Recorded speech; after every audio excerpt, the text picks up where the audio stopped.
Ever heard of a pirate so powerful they brought an empire to its knees? No, I'm not talking about Blackbeard or Captain Kidd. I'm talking about a woman who commanded the largest pirate fleet in history, a force bigger than many national navies. Her name was Ching Shih, and her story is one of the most incredible tales you've probably never heard. Today, we re-diving into the true story of the woman who went from a prostitute in Canton to the undisputed pirate queen of the South China Sea. How did she do it? And more importantly, how did she manage to retire with all her loot and die peacefully as a wealthy old woman? Let's rewind to the late 1700s. Our story begins not on a ship, but in a floating brothel in the city of Canton, now known as Guangzhou. A young woman named Shih Yang was working there, living a life that was unimaginably tough. But she was known for being incredibly intelligent and strategic, using her wits to understand the powerful men who were her clients. Little did anyone know, this woman was destined for a life far beyond the walls of the brothel. Her fate changed dramatically in 1801 when a notorious pirate commander named Zheng Yi noticed her. He wasn't just any pirate. He was the leader of a growing pirate confederation. Struck by her beauty and her sharp mind, he wanted her for his wife. Now, this wasn't a simple love story. Ching Shih, as she would later be known, wasn't just a prize to be won.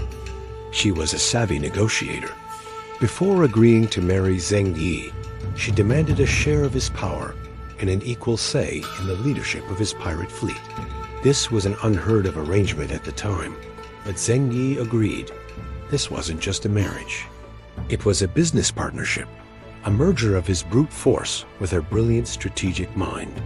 Together, they transformed their collection of pirate gangs into a highly organized and disciplined force. They created the Red Flag Fleet, a pirate confederation that would soon dominate the entire South China Sea. Under their joint command, the Red Flag Fleet grew exponentially. They united various rival pirate factions under one banner, establishing a strict code of conduct that was essential for managing such a massive organization. This wasn't a chaotic group of swashbucklers. It was a floating government with its own laws, taxes, and social structure. They controlled trade routes, taxed merchant ships, and established protected territories along the coast of southern China. For 6 years, Ching Shih worked alongside her husband, learning every aspect of the business, from naval tactics and navigation to logistics and political maneuvering. She wasn't just the commander's wife. She was his co-commander, his most trusted advisor, and the brains behind much of their success. Then, in 1807, tragedy struck. Zheng Yi died unexpectedly, either in a typhoon or during a battle, accounts vary. In that era, a widow, especially in the pirate world, was expected to fade into the background. Her husband's fleet would likely fracture, and his authority would be passed to a male successor. But Ching Shih had other plans. She had spent years building this empire and had no intention of letting it crumble. She knew she had to act quickly and decisively to maintain control. Her first move was a stroke of genius. She immediately formed a strategic alliance with her husband's adopted son and second-in-command, a skilled and respected fisherman-turned-pirate named Xiang Posai. By aligning with Xiang Posai, who was popular with the rank-and-file pirates, Ching Shih secured the loyalty of the fleet. They became lovers and eventually married, solidifying their power partnership. But make no mistake, Ching Shih was the one in charge. She was the commander-in-chief. Xiang Posai was her executive officer, carrying out her orders and leading the fleet in battle. With her leadership undisputed, Ching Shih took the Red Flag Fleet to unprecedented heights of power. At its peak, she commanded over 1,800 ships and an army of more than 70,000 pirates. To put that in perspective, the entire Spanish Armada that tried to invade England had only 130 ships. Ching Shih's fleet was a massive mobile naval force. Under Ching Shih's rule, the Pirate Confederation became even more organized. She implemented a ruthlessly efficient code of laws. All loot had to be registered and presented to the fleet leadership before it could be distributed. The pirate who first boarded a ship got a 20% share, with the rest going into a collective treasury. Disobeying orders was punishable by death. Abandoning your post? Death. Stealing from the common treasury? Death. She also instituted strict rules regarding female captives. Any pirate who assaulted a female captive would be executed. If a pirate wanted to take a wife from among the captives, he had to be faithful to her. Unfaithfulness was, you guessed it, punishable by death. These weren't the rules of a common criminal. They were the laws of a queen building a stable, albeit illicit, society.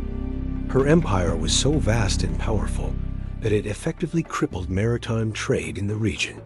The Qing Dynasty, the ruling government of China, was terrified and humiliated. They sent fleet after fleet to destroy Ching Shih, but her strategic brilliance and the sheer size of her forces were too much for the imperial navy. Time and time again, she outmaneuvered and defeated them, even capturing government ships and incorporating them into her own fleet. She was a master of psychological warfare, her reputation alone causing many ships to surrender without a fight. The Qing government then turned to foreign powers for help, hiring British and Portuguese naval ships to hunt her down. Even this combined force of European and Chinese navies couldn't defeat the pirate queen. She lured them into traps, used her knowledge of the local waters, and repelled every attack. After years of being an unbeatable thorn in the side of the world's most powerful empires, Ching Shih realized that her reign couldn't last forever. The constant warfare was taking its toll, and governments were becoming more and more desperate to eliminate her. So, in 1810, she did the most audacious thing of all. She decided to negotiate her own surrender. But she wasn't going to crawl back begging for mercy. She sailed her entire undefeated fleet to Canton and negotiated from a position of absolute strength. The governor-general of the region initially refused to meet with her, so she simply blockaded the city with her ships, grinding all trade to a halt until he had no choice but to talk. The terms she demanded were astonishing.